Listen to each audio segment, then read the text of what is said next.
Greetings, Slackers. It's August 22nd, 2017, and I'm over here with a new article from the Washington Post I wanted to share with you. OkCupid kicks out white supremacist Chris Cantwell. Quote, "There is no room for hate," by Lisa Bonos. And it says here after a Vice documentary about last weekend's Unite the Right rally in Charlottesville featured white supremacist Chris Cantwell, he was banned from Facebook. And on Thursday, he was kicked off of OkCupid as well.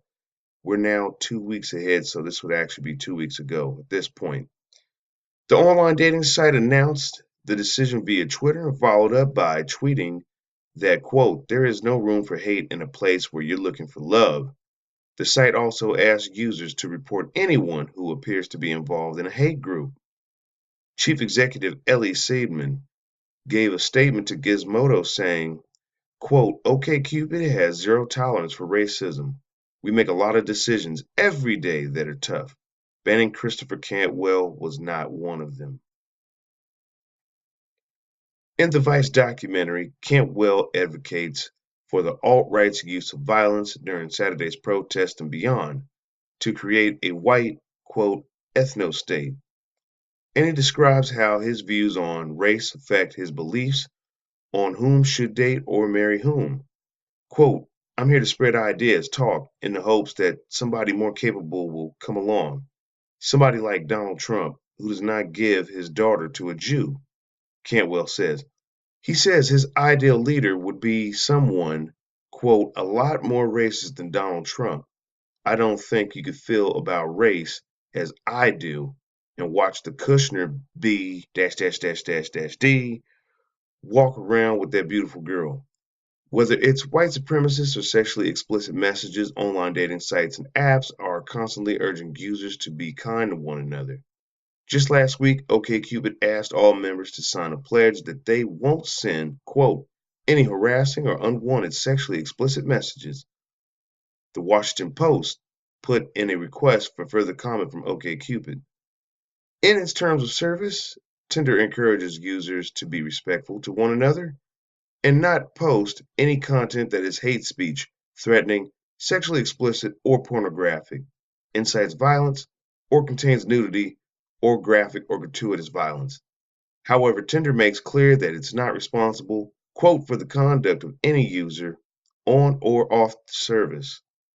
Bumble's terms are similar, stating that the app can restrict any content that is, quote, "is abusive, insulting, or threatening, or which promotes or encourages racism, sexism, hatred, or bigotry." Perhaps Cantwell would have more luck on White People Meet, a dating site that got a lot of criticism for being bigoted when it launched in 2016. But even that site has terms of service that specifically prohibit messages that promote racism, bigotry, or hatred. Well, folks, what do you think about this? Do you think that OkCupid was well within its right to kick someone off? I mean, I didn't see his profile, and they certainly didn't show, copy of what his profile looked like if he was openly advocating for violence or if he was promoting, hate or whatnot. But obviously, he got singled out by being associated with being at that white nationalist rally that took place 2 weeks ago in Charlottesville. And maybe this is a little politically motivated because you saw how Google, Facebook, and other tech companies reacted very quickly to crack down on white supremacists, white nationalists, and any kind of hate speech.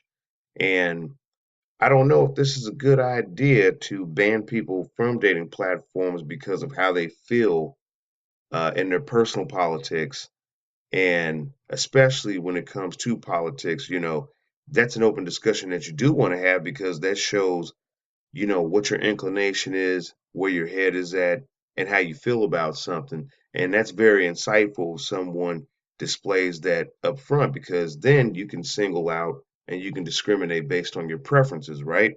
But if you don't know that, then it's sort of like surprise, surprise when you meet someone and, "Oh, I never had any idea that you felt like that," because, well, you didn't know up front. But I'm just sharing this insight with you, and I want to find out from you if, again, Do you think OkCupid was within its right? And is it a good idea to kick people off of dating platforms for their personal politics and opinion? Leave that for me down in the comments section. The link to this will be in the description box. Also, up above the video will be a poll. Please take that so we can see those answers. And that's going to do it for this article and this video. I'll catch you in the next one. Did you enjoy this video and find it informative? Subscribe to the Slackers Method and click the bell icon next to the subscribe button to receive all the latest notifications for when I upload new videos.